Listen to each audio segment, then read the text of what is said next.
The Protestant Reformation wasn't about religion. It was about money. The Catholic Church didn't just sell salvation, they industrialized it. And Martin Luther's rebellion. It was an economic revolution disguised as theology. The story you learned in school. Martin Luther nailed 95 theses to a church door because of theological disagreements. The real story: the Catholic Church was running the world's most profitable scam, and Luther exposed it. But here's what they don't teach. The Reformation succeeded because Northern Europe wanted to stop sending billions to Rome. This wasn't a spiritual awakening. This was economic independence. The Protestant Reformation split Christianity forever. Catholics versus Protestants. 500 years of religious wars. Millions dead. But the real split: rich Rome versus everyone paying them. Stay with me. Because what the Catholic Church did in the 1500s is the blueprint for how institutions monetized belief. And it's still happening today. Let's start with what the Catholic Church was before the Reformation. Because the contrast matters. Pre-Reformation, Catholic Church 1400s, 1500s. Wealth owned 1/3 of Europe's land. Richest institution on earth. Power. Ultimate authority over kings, kingdoms, souls. Taxation. Every Christian in Europe paid 10% tithe, plus special taxes. Control. Only path to heaven went through Rome. Monopoly on salvation. Revenue streams. Land rents, tithes, indulgences, masses for the dead. Church positions sold. This wasn't just a church. This was a financial empire with religious branding. How the church controlled Europe. 1095 to 1291. The Crusades. Pope promises. Fight for us. Get guaranteed salvation. Crusaders died believing they bought heaven with blood. Reality. Church expanded influence. Seized land. Eliminated threats. This established the pattern. Church can grant or deny salvation. Pay, fight, and you're saved. 1100s, 1400s. Papal states. Pope wasn't just spiritual leader. He was a monarch. Controlled central Italy as political territory. Maintained armies. Collected taxes. Waged wars. Church combined religious authority with political power. Ultimate control mechanism. 1300s, 1500s. The indulgence system develops originally. Do penance for sins, prayer, fasting, pilgrimage. Then donate money to church instead of penance. Finally, just buy forgiveness directly. No penance needed. This is crucial. Salvation became a purchasable commodity. The money starts flowing. By 1500s, Catholic Church extracting enormous wealth from Europe. Tithes 10% of all income from every Christian, Peter's pence. Annual tax to Rome from every household and its first year's revenue from church appointments, indulgences. Direct payment for sin, forgiveness masses. Payments for prayers, for dead relatives' relics. Selling holy objects with miraculous powers. Church positions, bishoprics and abbacies, sold to highest bidder. Total annual revenue. Estimated 5 to 10 million ducats, equivalent to $5 to 10 billion today. And where did it go? Rome. Always Rome. This is the pattern for 500 years. Extract wealth gives build, Rome gives demand, more wealth. Part 2. Now let's look at how the church monetized salvation. The mechanisms were sophisticated and devastating. Mechanism 1. The doctrine of purgatory. The theological setup was genius. Catholic teaching. Heaven, for the pure. Almost no one qualifies. Hell, for the damned. Eternal suffering. Purgatory, for everyone else. Temporary suffering to purify sins. Key detail. Time in purgatory could be reduced. How? Through indulgences. The indulgence system. Sin committed gives confession, gives penance, assigned gives or pay money instead. Payment amount based on sin severity. Money goes to church. Church reduces your purgatory time. The math. Adultery. 3 years purgatory. Or pay 5 ducats. Compared to average annual income. 10 to 15 ducats. Church wasn't asking for pocket change. They were extracting months of wages. But here's the evil genius. You couldn't verify it worked. Purgatory is after death. No refunds. No proof needed. Pure profit. This forces believers to fear eternal suffering, pay for uncertain relief, trust church completely, keep paying for dead relatives to millions paid, billions of ducats collected, trillions in modern value. Mechanism 2. The St. Peter's Basilica scam. This is where the Reformation actually started. 1506. Pope Julius II wants to rebuild St. Peter's Basilica in Rome. Cost. Astronomical. Needs massive funding. Solution. Sell indulgences. Aggressively. 1517. Pope Leo X launches indulgence campaign. The sales pitch. delivered by Johann Tetzel. As soon as the coin in the coffer rings, the soul from purgatory springs literal jingle, marketing salvation like a product.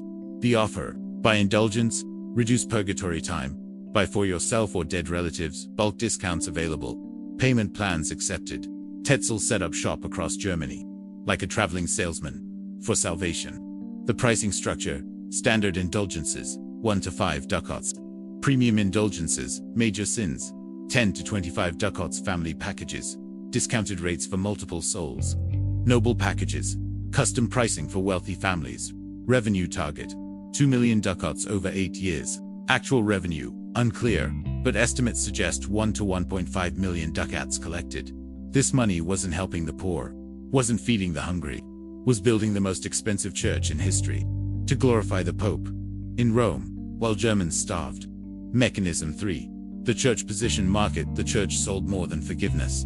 They sold authority. Simony, buying and selling church positions. Officially condemned.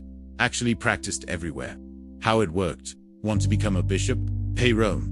Bishop of Mainz, 21,000 ducats. Bishop of smaller diocese, 5,000 to 10,000 ducats. Parish priest's position, 100 to 500 ducats. Why buy a position? Because it generated income. Bishops collected tithes, controlled land, received donations.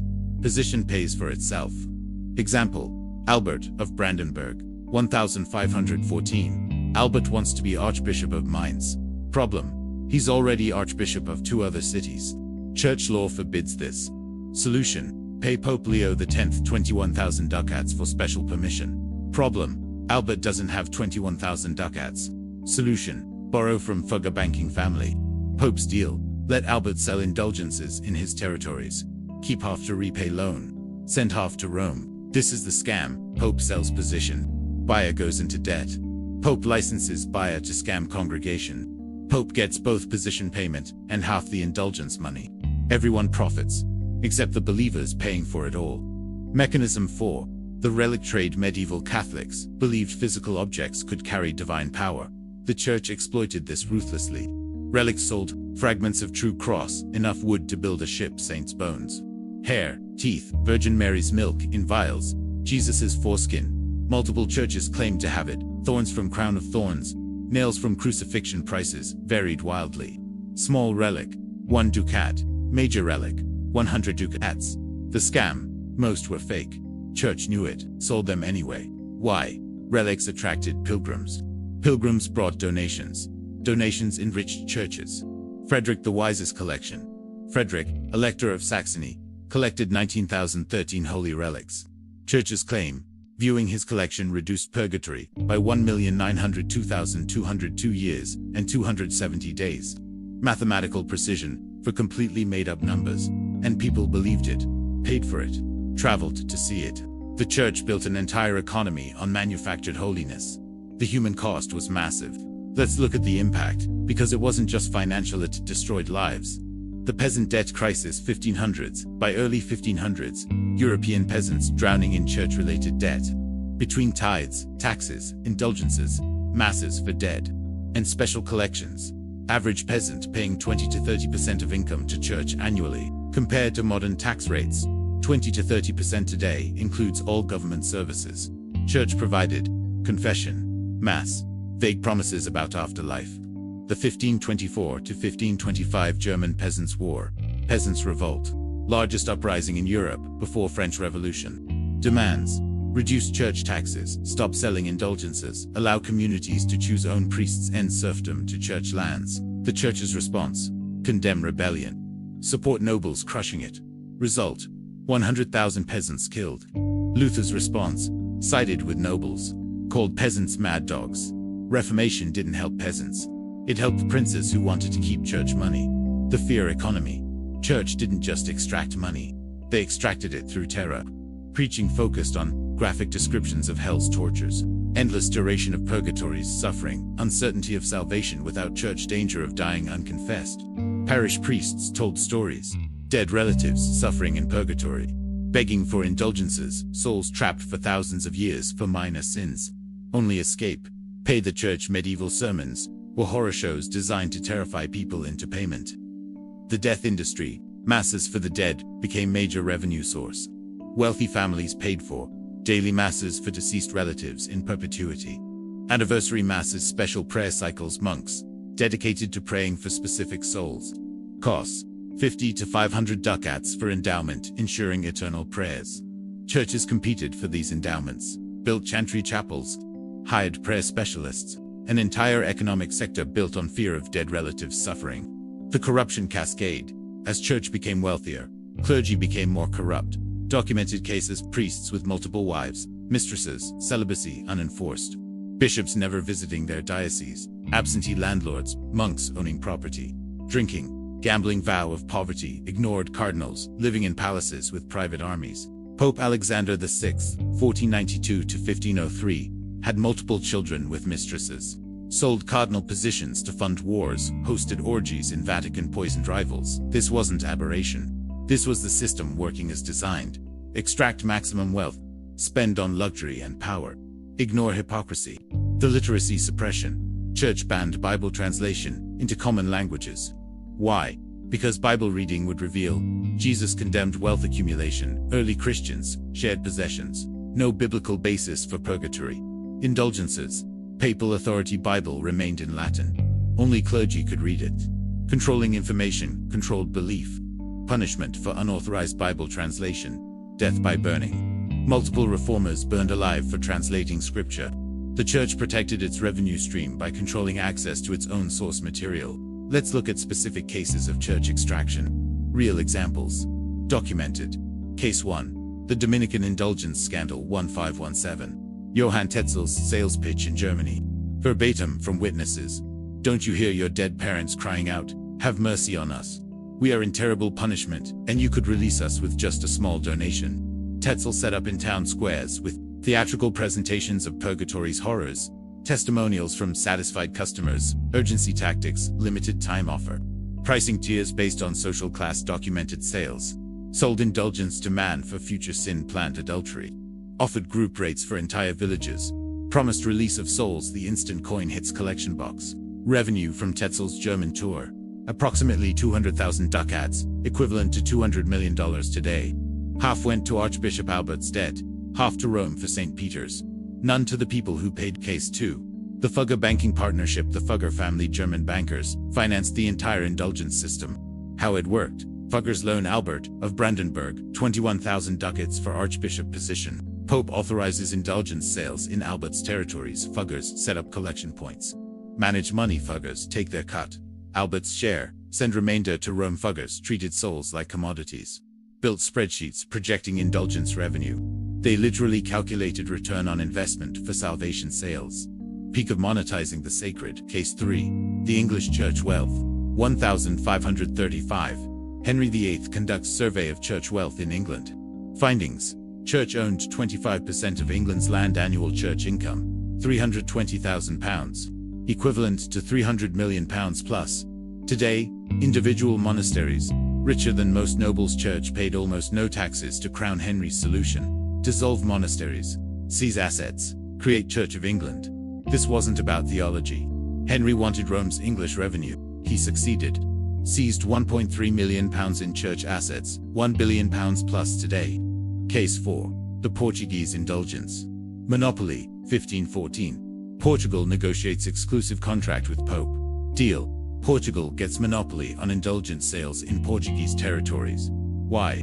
Portugal wanted to fund colonial expansion. They literally monetized salvation to finance conquering Africa and Asia. Indulgences sold to fund slave trade, gold extraction, spice monopolies.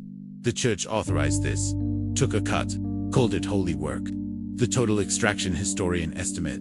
Catholic Church extracted equivalent of $50 to $100 billion in today's money from Europe during peak indulgence period, 1450 to 1560. Methodology. Church records of indulgence revenues, PayPal budgets, construction costs, conservative estimate. Real total likely higher. For context, St. Peter's Basilica construction, $5 billion in today's money. Vatican Palace complex, $10 billion plus in today's money. Entire PayPal art collection, priceless, worth $50 billion plus. Conservatively all built with indulgence, money, tithes, simony, and extraction, while peasants starved. while kingdoms went bankrupt, while believers lived in fear. So what did the Reformation actually accomplish? Changed the money flow. The Protestant economic model. Luther's key insight. Cut out Rome as middleman. Protestant principles. Salvation through faith alone, not payment. Bible in common language. Verify claims yourself. Clergy can marry, reduce corruption, no indulgences. Stop the scam, but most importantly, keep church money local. The German princes. Calculation. German territories were sending approximately 500,000 ducats annually to Rome. Converting to Protestantism meant stop paying Rome, seize Catholic Church property, locally controlled church appointments, keep all church revenue for princes. Reformation was profitable. Actual religious freedom. Minimal. Princes chose official religion. Subjects had to comply, but money stayed in Germany instead of going to Italy. The wealth redistribution. When regions converted Protestant, Catholic Church lost all property in Protestant regions, all taxation rights, all indulgence, revenue, all position sale income. Protestant princes gained former church lands, often 20 to 30% of territory. Control of religion equals control of population, economic independence from Rome, ability to tax churches themselves. England's example. Henry VIII's monastery dissolution, 1536 to 1541, seized 800 plus monasteries, convents, abbeys, acquired 25% of England's land, gained £1.3 million in assets, sold land to nobles, creating new loyalist class. This financed English state building, navy expansion, colonial ventures. Rome's loss was London's gain. Pure wealth transfer, the Northern European advantage. Protestant regions, Northern Germany, Scandinavia, Netherlands, England became economic powerhouses. Why? They kept church wealth instead of exporting it south. Catholic regions, Spain, Italy, Portugal remained dependent on church hierarchy, Rome's approval, PayPal, taxation, religious restrictions on economic activity, Protestant work ethic. Partially, but mostly, they kept their money. The global impact. Protestant regions led. Industrial Revolution, England. Germany, colonial expansion, England. Netherlands, banking innovation, Netherlands. Scotland, scientific revolution. Protestant universities, not because Protestantism was theologically superior, because they retained capital. Max Weber called it Protestant ethic. Really was Protestant economics. The Catholic Counter-Reformation Church's response wasn't to stop extracting wealth, was to do it more efficiently. Council of Trent, 1545 to 1563, condemned Protestant heresies, reaffirmed papal authority, kept indulgence system with minor reforms, intensified Inquisition plus, launched global expansion. If Europe wouldn't pay, colonized the Americas, Asia, Africa. Spanish and Portuguese empires became church revenue sources. Conversion plus extraction model, exported worldwide. So here's the truth about the Protestant Reformation. It was the greatest financial rebellion in religious history, not about theology, about money, who controlled it, who extracted it, who kept it. The Catholic Church ran a salvation for cash scheme, sold forgiveness, monetized fear, extracted billions through indulgences, simony, relics, and systematic terror. The wealth built St. Peter's, funded Renaissance art, created Vatican luxury, while peasants starved, while families went bankrupt, while entire kingdoms bled wealth to Rome. Martin Luther didn't start a religious movement. He exposed a financial scam, and Protestant princes didn't join for salvation. They joined for economic independence. The Reformation succeeded because it was profitable. Northern Europe stopped sending money to Rome. Catholic versus Protestant wars killed millions. But the real war was economic. Control of wealth, control of taxation, control of resources. This isn't ancient history. This was 500 years ago. The wealth structures built then persist today. And the Catholic Church never apologized, never returned the money, still claims moral authority. Instead, they called the Reformation a tragic split. Claim indulgence system was misunderstood, but the records exist. The receipts are clear. The extraction was real. The Protestant Reformation wasn't about finding truth. It was about following money. Luther's 95 Theses, an economic manifesto disguised as theology. The split of Christianity, a financial independence movement, with religious branding. What do you think? Was the Reformation about faith or finance? Drop your thoughts, because the pattern remains. Institutions monetize belief, promise salvation, extract wealth. Medieval indulgences equals modern megachurch donations. PayPal taxation equals prosperity gospel. Tithing Fear of purgatory equals fear of spiritual poverty. The scam evolved, the mechanism persists, and people still pay, still believe, still transfer wealth to those promising access to the divine. The Catholic Church sold salvation for gold, built an empire, changed history. Martin Luther exposed it. Protestant princes profited from it. Europe split over it. But the lesson remains. When religion meets money, follow the money. The split of Christianity wasn't theological. It was financial. And 500 years later, we're still living with the consequences. The Vatican still holds the art, the wealth, the land. Protestant regions still hold economic advantages, built on seized church property. And billions still believe institutions can sell access to God. The Reformation changed who got paid, not whether religion was for sale. That's the truth. They don't teach in church or in school.